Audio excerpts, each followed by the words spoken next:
Bueno, a continuación se aborda el estudio de los troceadores de C para la función de conversión de corriente continua a corriente continua. Estamos hablando de troceadores de C reversibles específicamente.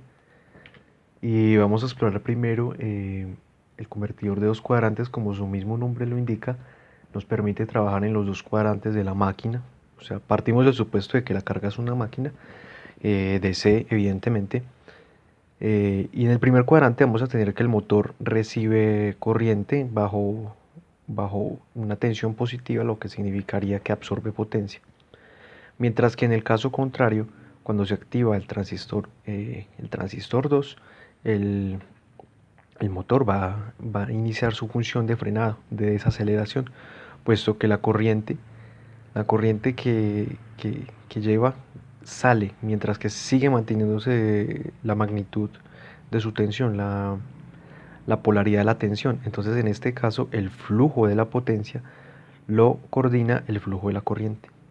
Si la corriente fluye de la fuente a la carga, entonces también fluye la potencia de la fuente a la carga. El segundo convertidor es el convertidor de cuatro cuadrantes. Este convertidor sí nos permite abordar la máquina en su aceleración, frenado, giro inverso y frenado inverso.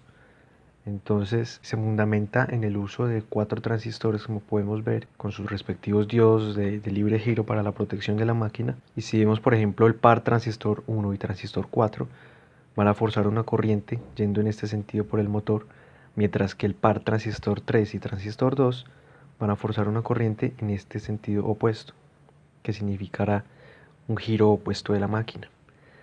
Adicionalmente, se puede tener puntos de tensión cero si se activan pares de transistores como por ejemplo T1 y T3, en el que quedaría un punto equipotencial en la máquina y no se estaría transfiriendo tensión. Cabe aclarar que evidentemente el par transistor 1 y transistor 2, por ejemplo, no pueden entrar en conducción al tiempo porque inmediatamente forzarían un cortocircuito en la fuente de excitación. Entonces tenemos que en los cuadrantes de frenado, la máquina va a retornar su energía, va a devolver su energía al sistema, la energía que lleva en la inercia de su eje, hasta que llegue a la desaceleración.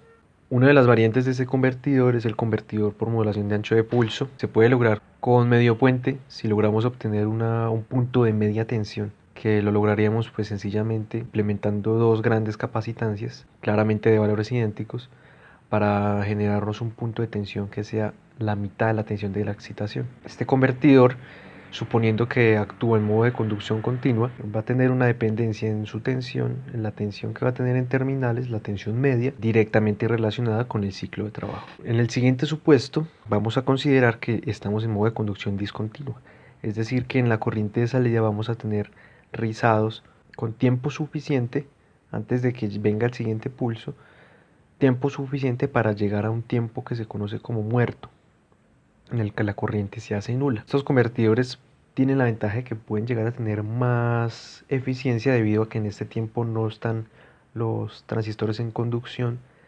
pero no es muy apreciable el cambio. En todo caso, en este nuevo modo de conducción vamos a tener que los parámetros de salida, de tensión de salida y de corriente de salida se van a ver dominados por este tiempo de desmagnetización, es decir, por el área que vamos a abarcar aquí. Adicionalmente, tenemos que los parámetros de entrada, la corriente de entrada y tensión de entrada, nos están dependiendo de lo que viene siendo el ciclo de trabajo. Para mantener pues una corriente constante tendríamos esta dependencia entre las variables. Entonces esta área sería la que dominaría los parámetros de entrada. Eventualmente vemos que si se supone una eficiencia perfecta, una transferencia perfecta de potencia, tenemos una tensión de salida que se relaciona con el ciclo de trabajo y el tiempo de desmagnetización, y a la larga simplemente con el ciclo de trabajo y la tensión de entrada y el valor de la inductancia. Entonces, realmente esta ecuación no sería más útil para despejar realmente el valor de inductancia mínima que necesitamos para trabajar en transferencia continua.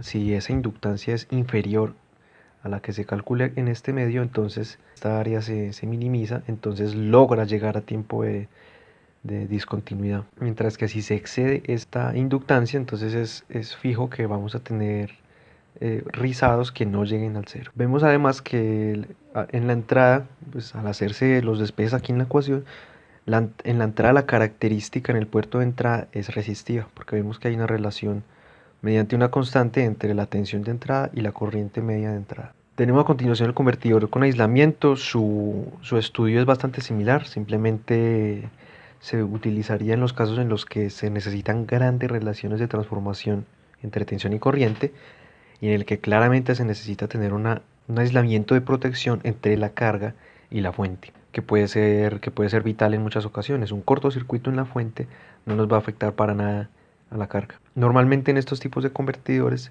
estos se conocen como CPIC, Single Ended Primary Inductor Inverter, que normalmente simplemente tendrían acá su inductor, pero mediante el transformador tenemos el aislamiento galvánico.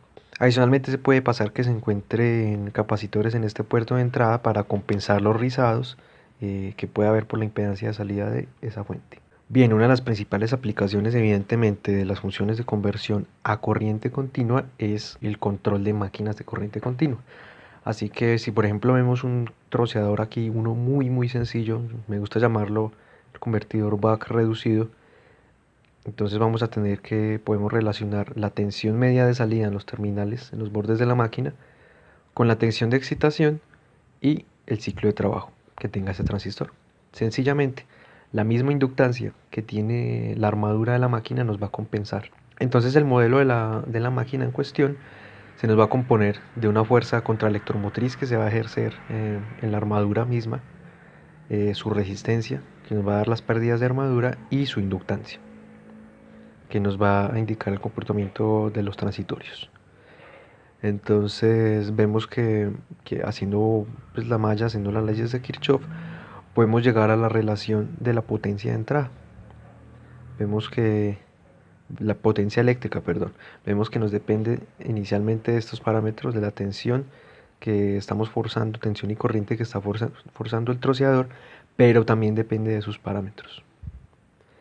Específicamente lo que viene siendo su factor de forma, que siendo perfecto, siendo unitario, significaría que habría independencia de la potencia con estos parámetros. En el caso en el que fuera unitario, entonces la onda C sería puramente cuadrada y la onda DC sería puramente aislada.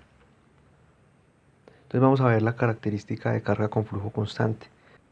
Al mantenerse el flujo magnético constante en la máquina DC, lo único que nos queda para controlar sería la tensión en sus terminales. La tensión nos permitiría controlar la velocidad.